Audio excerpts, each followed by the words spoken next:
Y la fiscalía el actual fiscal merece no solamente toda mi admiración y respeto, sino también mi reconocimiento público, porque es una labor muy buena. No vamos a estar de acuerdo ahí, doctor. Bueno, tiene sus asegúnes, pero también yo creo que el fiscal es un hombre que el puesto es durísimo.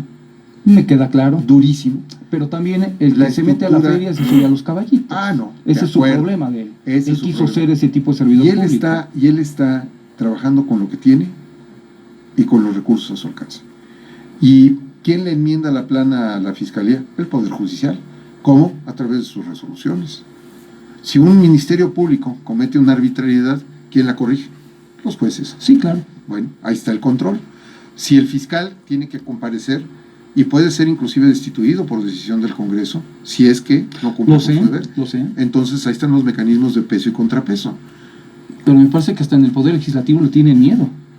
Eso no lo sé, no lo puedo decir, eso no lo puedo percibir yo, no lo sé. Yo tengo una percepción de eso. Bueno, pero vamos... Con tanto tiempo de ver el mundo de las percepciones. Está bien, lo que pasa es que en los hechos, doctor Sodi, voy a lo siguiente. No hay nada personal con el fiscal de mi parte. No, claro que no. De mi parte, y menos de usted, por supuesto, eso lo aclaro. Pero la realidad es que tenemos una fiscalía que también tiene una parte en donde ha convertido a la gente, sobre todo a los más vulnerables, cuando hablo pobreza, discriminación, usted lo sabe, en una fábrica de falsos culpables, de inocentes también. Y a veces sí me pregunto cómo alguien, cuando me he encontrado al fiscal, a lo mejor algún día se lo pregunto directamente para decir, oiga, ¿puede dormir con la conciencia de que su gente hace lo que hace y usted no hace nada? ¿O a quién se le llama? Al otro poder, al ejecutivo, se le llama al legislativo, se le llama al judicial, a los tres, para decirles piedad por la sociedad, porque hay, no sé si es el fiscal o el fiscal es rehén de una estructura corrupta que viene perjudicando a muchos ciudadanos mexiquenses, doctor. Bueno, ahí sí no comparto esa idea con usted, porque, a ver, vivimos en un estado de derecho donde la ley es la que determina estas cuestiones. Cuando la fiscalía, vamos a poner esa expresión de falsos culpables, yo no creo en esa expresión de falsos culpables. Hay pruebas que se valoran, que a lo mejor esas pruebas no tienen la solidez, y entonces el juzgado, el tribunal, tiene que echarlas abajo, tiene que valorarlas y echarlas abajo. Porque una prueba es muy clara, o sea, los hechos no se inventan, y el juez o el Ministerio Público no presenta una acusación penal nada más porque sí, sino porque hay dos personas que vienen y dicen, él robó, mató, violó, lo que sea. Testigos, pruebas periciales, pruebas científicas, pruebas de circunstancias, de entornos, de ubicación. Entonces, hablar de ese concepto de falsos culpables es un terreno muy resbaladizo, que rompe todo el equilibrio de una estructura de derecho. No existen los falsos culpables, existen las pruebas que se valoran. Las pruebas se pueden fabricar, eso sí, pero al momento de fabricarlos un buen abogado, un buen juez, detecta y las echa fuera. Pero falsos culpables no hay. No podemos hablar en un Estado de Derecho de un falso culpable. La gente que me narra aquí la manera como le acusan y le cierran. Lo que pasa es que puede haber abuso de autoridad, desde luego que puede haberlo. En todos los ámbitos hay abusos de autoridad, y también puede haber funcionarios desleales y poco éticos, pero también se prestan los testigos a decir fue él. Y entonces el testigo no es de la fiscalía, el testigo va y por el motivo que usted quiera, él da un testimonio. O lo compra la fiscalía. No tendría dinero suficiente para pagarles. O las circunstancias o lo que sea. O sea, es muy complejo ese drama, Es muy complejo, pero es una realidad. Y le digo, cuando yo fui juez, yo fui magistrado. Sí, fue magistrado. Y yo hice la función de magistrado y juez. Cuando yo inclusive en mis audiencias, cuando yo presidía la audiencia, inclusive aunque no presidía, yo interrogaba a las partes y les decía, oye, esto, aquello, más allá. Y luego cuando daban mis explicaciones, les decía, a ver, tú dices que tu cliente es inocente, sin embargo se ubica en circunstancias de tiempo, modo, lugar y ocasión. Tercero, le encontraron el arma homicida en la mano, le encontraron ADN en las uñas de la víctima, le encontraron tan. Sí, pero el mío no fue porque lo fabricaron todo eso. Perfecto.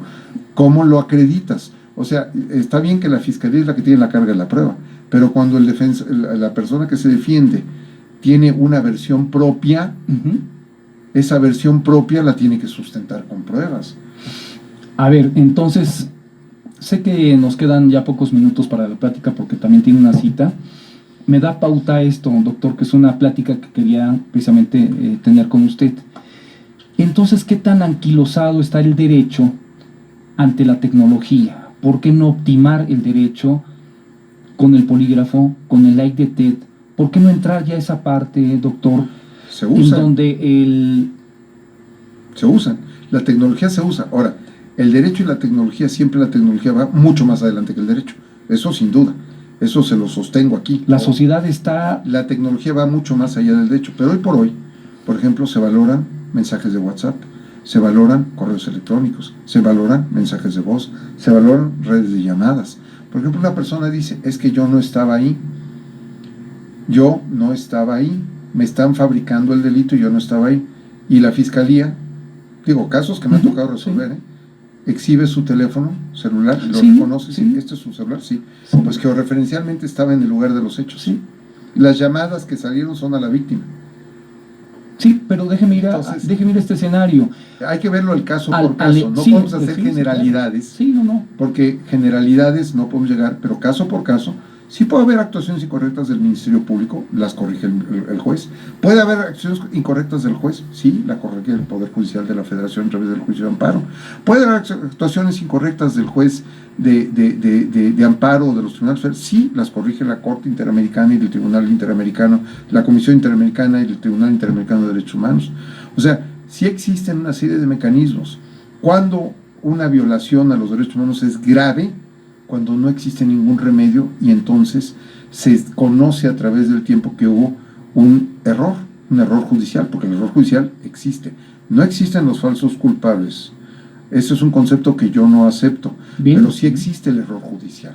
Sí existe el error judicial, porque somos humanos y somos falibles. Entonces el error judicial sí existe, pero también hay procedimientos... No podríamos irlo depurando ya. Claro, pero hay un procedimiento... Minimizar la excusa de que somos seres humanos y somos perfectibles. Es que no hay excusa. Tratándose de la libertad de las personas hay principios. Por ejemplo, en caso de duda, absolver. Si no tengo toda la certeza de que debe ser condenatoria, por duro que sea una sentencia absoluta, hay que absolver. ¿A dónde voy con el polígrafo? Hace 6 meses o 4 meses, doctor, tuve aquí la crónica de 4 mujeres que purgan una sentencia por secuestro. Fue tremendo escuchar lo que sucedía aquí. Sí, desgarrador. Amargado, desgarrador. Bueno, ahí es esa parte donde yo digo, ellas dicen que no tuvieron nada que ver, que hasta un marido lo inventó, bla, bla, bla. ¿Por qué no entra ahí esta parte de la tecnología en lugar de dejarle este estado de omnipresencia a un juez que es el que delibera y dice es así y se acabó, cuando está la tecnología para favorecer quizá a alguien que no tuvo nada que ver? Pero en ese caso, por ejemplo, ¿cómo aplicaría usted la tecnología? ¿En qué tecnología? ¿En qué o cómo? El polígrafo, el like detect, a quien dice que secuestró, ponérselo. Simplificamos. Me parece que la sociedad está para eso, para simplificar ya. La tecnología está para simplificar. De acuerdo, eso no le vería ningún inconveniente. Pero también un ejercicio bueno de un defensor a través de un interrogatorio y contrainterrogatorio. Yo doy clases de interrogatorio y contrainterrogatorio en la universidad, en el Instituto de Ciencias Penales, en muchos lugares. Y un buen contrainterrogatorio y un buen interrogatorio hace innecesario un polígrafo. Cuando yo tengo un testigo falso, yo fui litigante antes de ser magistrado, conozco los dos lados de la moneda. Sí. Sé interrogar y sé contrainterrogar y sé cuando alguien miente y sé cómo descubrirlo. Y no necesito polígrafo. Pero no todos tienen su capacidad. Y desgraciadamente ni hay un parámetro. No tenemos a lo mejor son problemas de formación y de capacidad en la defensa, ¿sí? Y lamentablemente muchas de esas personas, sin menospreciar, tienen defensores públicos que no pueden dedicarse todo el tiempo, que tienen 50 casos cuando un particular tiene 1, ¿verdad? Entonces es complicado tampoco, y los defensores del Estado son magníficos, y además tienen una capacidad tienen muchas tablas. Y tienen muchas tablas. Sí. Es más, en una ocasión alguien me preguntó, oye, ¿a quién me recomiendas en el Estado de México para un sistema acusatorio? Agárrate a cualquier defensor público, no te vayas a un privado porque tienen más experiencia. Ya nos están haciendo señas, ya. ¿verdad? Pregunta final. A ver. De aquí a que se vaya usted en el 2025, Ajá. ¿Se irá a tener en el Estado de México 4 o 5 jueces por cada 100,000 habitantes? Estoy haciendo mi mejor esfuerzo. Yo calculo que por lo menos mi compromiso sería subirlo a 3.5 jueces por cada 100,000 habitantes. Es un compromiso realista.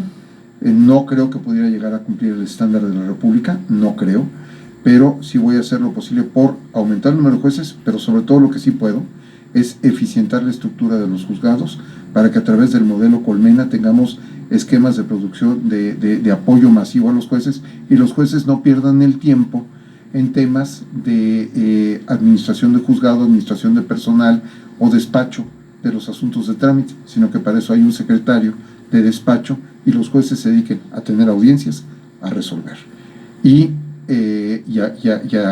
atender a las partes en audiencia, no en privado, en audiencia, y toda una estructura común, Colmena, por eso se llama Colmena, otros llaman juzgados corporativos, yo les quise llamar Colmena, porque todos están trabajando uniformemente para generar toda la estructura y poner el juicio a punto de resolución del juez.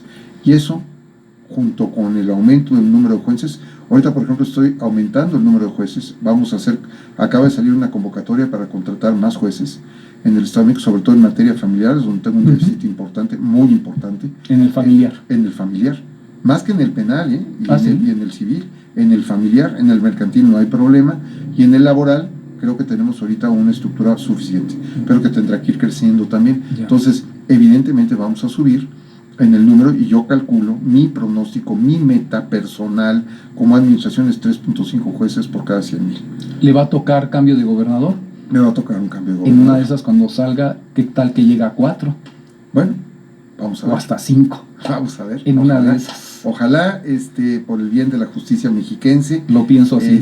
Así lo espero, así lo estimo, pero no me atengo, sino que actúo Claro. ahorita.